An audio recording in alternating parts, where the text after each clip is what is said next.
మంత్రివర్యులు జూపల్లి కృష్ణారావు గారు రావడం జరిగింది. ఇంకా కూడా ముఖాముఖి కార్యక్రమం కొనసాగుతుంది.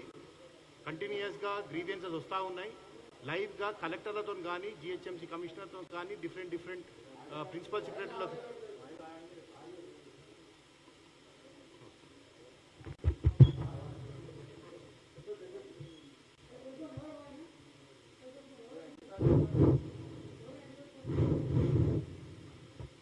Hello mic testing okay. Gandhi భవన్లో ఈనాడు ముఖాముఖి కార్యక్రమంలో భాగంగా ఈ యొక్క ప్రెస్ మీట్లో పాల్గొంటున్నటువంటి Keturu Venkatesh garu, OBC national coordinator, Indira Shobhan garu, Congress senior నాయకురాలు, Srinivas Reddy member minimum wages board, Gareddy garu, అట్లాగే పసుపుల నరసింహ గారు, మీడియా మిత్రులందరూ నమస్కారం. మా ప్రభుత్వం అంటే ఇందిరమ్మ ప్రభుత్వం, సోనియా గాంధీ గారి నాయకత్వంలో, మల్లికార్జున ఖర్గే గారి నాయకత్వంలో, అట్లాగే రాహుల్ గాంధీ గారి యొక్క లోక్సభ ప్రతిపక్ష నాయకుడు గారి వారి ఆధ్వర్యంలో కూడా రాష్ట్రంలో రేవంత్ రెడ్డి గారి ముఖ్యమంత్రి గారి నాయకత్వాన ఎన్నికల సందర్భంగా మేమందరం కూడా ఏదైతే చెప్పడం జరిగిందో, కాంగ్రెస్ ప్రభుత్వం ఏర్పడితే అంటే ఇందిరమ్మ ప్రభుత్వం, ఇందిరమ్మ పాలన వస్తే ప్రజలకు చెప్పినటువంటి ప్రతి అంశం పట్ల ప్రజా సమస్యల పరిష్కారం కోసం కృషి చేస్తామని చెప్పడం జరిగింది, అమలు చేస్తామని చెప్పడం జరిగింది. అందులో భాగంగానే ఈనాడు కేవలం సెక్రటేరియట్కే పరిమితం కాకుండా, మా నియోజకవర్గాలకే పరిమితం కాకుండా, ప్రజలు అటు ప్రజాభవన్లో ఎవరొచ్చినా, రాష్ట్రం నలుమూల నుంచి ఎవరొచ్చినా వాళ్ళకి విజ్ఞాపనలు స్వీకరించే ఏర్పాటు చేస్తాం. అట్లాగే కాంగ్రెస్ పార్టీ పరంగా రాష్ట్రంలో ఉన్న వాళ్ళు ఎవరు గాంధీ భవన్కి వచ్చినా వాళ్ళ యొక్క విజ్ఞాపనల్ని, వినతులు స్వీకరించి వాటి పరిష్కారం కోసం సంబంధిత అధికారులతోటి, అంటే గ్రామ స్థాయి అధికారి నుంచి రాష్ట్ర స్థాయి అధికారి దాకా, గ్రామ సెక్రటరీ నుంచి ప్రిన్సిపల్ సెక్రటరీ దాకా వాళ్ళ సమక్షంలోనే మాట్లాడి వాళ్ళ సమస్యలు పరిష్కారం చేసే ప్రయత్నం చేస్తూ ఉన్నాం. ఇందులో మెజారిటీగా వచ్చినటువంటి వినతులు నేను గమనించింది 2 ఇక్కడ గాంధీ భవన్లో ప్రజల యొక్క విజ్ఞాపన. ఒకటి, ఇల్లు కావాలి, ఇందిరమ్మ ఇల్లు ఇవ్వండి, డబుల్ బెడ్రూమ్ ఇల్లు ఇవ్వండి అనేటువంటి విజ్ఞాపనలు. రెండవది, భూములకు సంబంధించి ధరణిలో ఇవన్నీ కూడా మేము ఎప్పుడో కొన్నాం, మా పేరు రావడం లేదు, ఎక్స్టెంట్ కరెక్టే లేవు అని రకరకాల వాటికి సంబంధించి. అందుకే ఈ రోజున ఏ జిల్లా నుంచి వచ్చినా, హైదరాబాద్లో ఏ కార్పొరేట్ పరిధికి వచ్చినా సంబంధిత మున్సిపల్ కమిషన్తో మాట్లాడడం జరిగింది, సంబంధిత కలెక్టర్స్తో మాట్లాడడం జరిగింది, సంబంధిత ఆర్డీఓలతో మాట్లాడడం జరిగింది. అట్లాగే రేషన్ కార్డు సంబంధించి కూడా కొన్ని విజ్ఞాపనలు వచ్చినాయి. వాటికి సంబంధించి కూడా ఇటు సంబంధిత అధికారులు అంటే ఎంఆర్ఓ, ఆర్డీఓస్, కలెక్టర్స్తో కూడా మాట్లాడి వాళ్ళు ఇచ్చిన విజ్ఞాపన పత్రాల పైన ఎండార్స్మెంట్ చేయడమే కాకుండా వాళ్లకు ఆ సమస్య మొత్తం డీటెయిల్స్ కూడా పొందుపరిచి లెటర్స్ రాసి వాట్సాప్ ద్వారా పంపించి వాళ్ళ యొక్క సెల్ ఫోన్ నెంబర్ తీసుకొని మళ్ళీ వాళ్లకు కమ్యూనికేట్ చేసేటువంటి ఏర్పాటు చేస్తూ ఉన్నాం. అంటే వాళ్ళు సంతృప్తి పొందే విధంగా వాళ్ళ సమస్యల పరిష్కారం చేస్తూ ఉన్నాం. వాళ్ళు 100% సాటిస్ఫై అవుతూ ఉన్నారు. అంటే గతంలో ఎప్పుడు కూడా ఇట్లా లేదు అనేటువంటి పరిస్థితి ఈ యొక్క కాంగ్రెస్ ప్రభుత్వంలో చేసే ఏర్పాటు చేస్తూ ఉన్నాం. రెండవది, ఇతర ఒక ల్యాండ్ అక్విజిషన్ కూడా ఇష్యూస్ వచ్చినాయి. 16 గుంటల ల్యాండ్ పోతే 2 ఎకరాల ల్యాండ్ రాసిండని సంబంధిత చీఫ్ ఇంజనీర్తో కూడా వాళ్ళ సమక్షంలోనే మాట్లాడడం జరిగింది.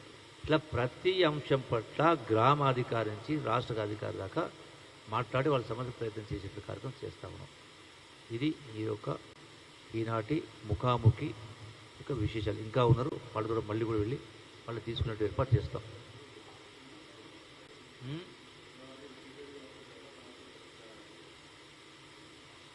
పరిష్కారం సపోజు ధరణికి సంబంధించి ఉంది, వాళ్ళు గతంలో ఇచ్చిండ్రు.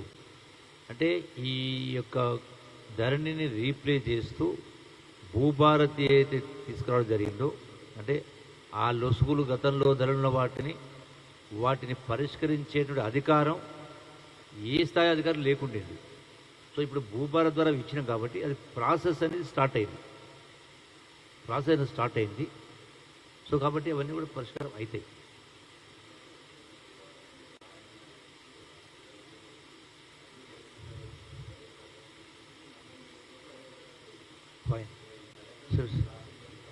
ఫైన్. ఇప్పుడు రెండు అంశాలు. 4,50,000 ఇందిరమ్మ ఇళ్ళు ఇప్పుడు నియోజకవర్గాల వారీగా ఆల్రెడీ మీ సేవ ద్వారా అట్లాగే ప్రజల సమక్షంలోకి వెళ్ళి గ్రామ సభలు పెట్టి అక్కడ తీసుకోవడం జరిగింది. అవన్నీ కూడా ప్రాసెస్ చేసి ఒక్కొక్కటిగా చాలా మటుకు ఇప్పటికే శాంక్షన్ ఇవ్వడం జరిగింది. I think subject to correction 4,50,000లో మెజారిటీకి ఇప్పటికే శాంక్షన్ ఇవ్వడం జరిగింది. ఇంకా కొన్ని చెట్టున్నాయి. ఇవి కాకుండా డిమాండ్ అనేది ఇప్పుడు 22,000 కోట్ల రూపాయలతో సుమారుగా 4,50,000 మంజూరు చేసినాం. ఇంకా 4 లక్షలు కావాలో 10 లక్షలు కావాలో ఆ డిమాండ్ ఉంది. మీరు అడిగిన దానిలో 10 లక్షలకి ఈరోజు మేము ఇవ్వలేం కదా. ఎందుకు ఈ పరిస్థితి వచ్చింది? గత ప్రభుత్వము ఊరించింది, నోరూరించింది, ఆశలు కల్పించింది. మీకు గతంలో ఇందిరమిల్లు అంటే పిట్టగూడలు ఎక్కువ ఉన్నాయి, మీకు డబుల్ బెడ్రూమ్ కట్టిస్తారు, 2 రూములు, ఒక హాలు, ఒక కిచెన్, ఒక టాయిలెట్, రకరకాలు చేస్తాం. అంతకుముందు వీళ్ళు బర్రెనాడ కట్టాలి, అల్లుడాడ పడుకోవాలి, బిడ్డాడ పడుకోవాలని చెప్పడం జరిగింది. అంటే గడిచిన 10 సంవత్సరాలు ఇవ్వని కారణంగా ఇవన్నీ పేరుకుపోయినాయి. అంతకుముందు కాంగ్రెస్ ప్రభుత్వంలో ఇవ్వడం జరిగింది, జనాభా పెరిగింది.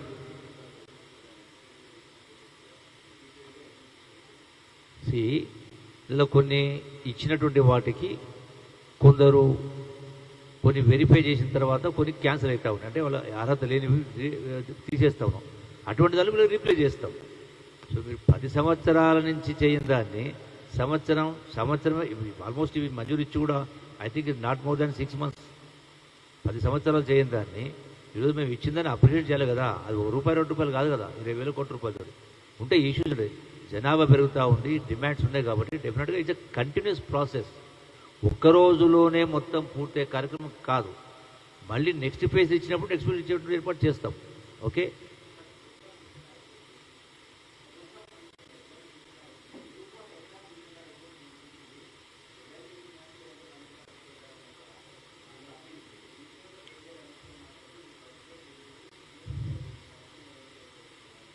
కోర్టు ఆర్డర్ను ఏదైతే కోర్టు ఆర్డర్ ఇచ్చిందో వాటిని కోర్టు ఆర్డర్కి అనుగుణంగా రీవాల్యుయేషన్, రీవెరిఫికేషన్ ప్రాసెస్ అనేది చేసే కార్యక్రమం చేయడం జరుగుతుంది.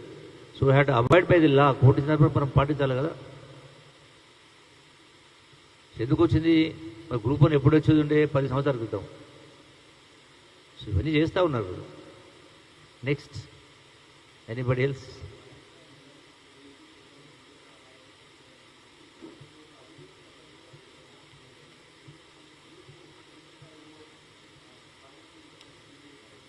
అది కూలిపోయింది కాబట్టి, అది టోటల్గా కుంగిపోయింది కాబట్టి దానిపైన వాళ్ళు మేము గొప్పగా చేసినామందరూ ఉన్నది పోయింది కాబట్టి పంపింగ్ అనేది చేయలేకపోతున్నాం కదా.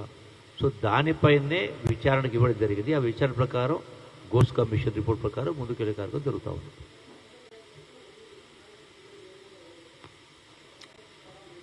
బట్ సోర్స్ అనేది పంపింగ్ సోర్స్ అనేది మేడిగడ్డనే కదా.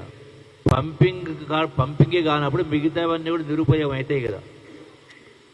ఇప్పుడు పంపింగ్ అనేది మేడిగడ్డ కాడ పంపింగ్ కానప్పుడు మేడిగడ్డ అయినా సుందిళ్ళైనా అన్నారమైనా అక్కడ వాటర్ రాదు కదా.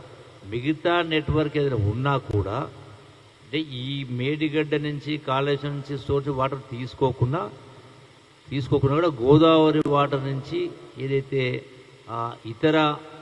ఇతర సోర్సెస్ ఉన్నాయో వాటి ద్వారా నీళ్ళు ఇచ్చే కార్యక్రమం చేస్తూ ఉన్నాం. So let us wait. దానికి తొందర ఎందుకు? ఎనీథింగ్ చట్టం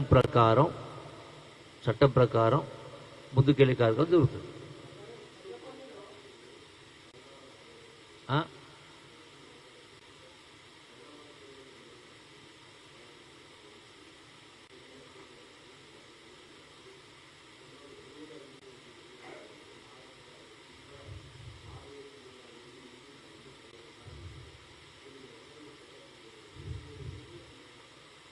ఇది ఒక్క సంస్థ, బేసిక్గా ఇది ఫార్మా కంపెనీ కింద లైసెన్స్లు, పర్మిషన్స్, దాంతోపాటుగా దీనికి సంబంధించినటువంటి కంట్రోలింగ్ అంటే డ్రగ్ కంట్రోల్ సిస్టమ్ అంటే డిపార్ట్మెంట్ అవుతుందో టీనాప్ ఉంటుంది, రెండవది ఫార్మా ఉంటుంది, ఇండస్ట్రీకి సంబంధించి ఉంటుంది. సో వీటన్నిటిని కూడా ఈవెన్ ఎక్సైజ్ కూడా ఉంది. సో ఇది సమాచారం అనేది తెరవడం జరిగింది. బేసిక్గా ఈ అన్ని organisations responsibility, not as individual. నాకు సమాచారం రాగానే అందుకనే ఇమ్మీడియట్గా గ్రౌండ్ రియాలిటీ తెలుసుకొని నెట్వర్క్ ఏంది, ఎక్కడికి వెళ్ళి వచ్చింది, ఎందుకంటే డెఫినెట్గా రిపోర్ట్ రాగానే ఎవరైతే బాధలు ఉంటే వాళ్ళపైన కూడా చర్యలు తీసుకునే కార్యక్రమం చేయడం జరుగుతుంది.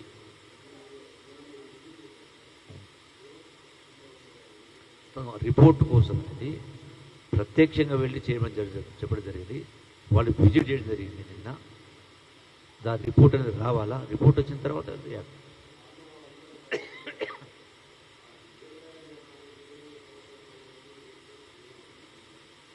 ఎందుకంటే ఇందులో అది ఎక్సైజ్ డిపార్ట్మెంట్ ఇచ్చిన పర్మిషన్ ఉన్నటువంటిది సంస్థ కాదు.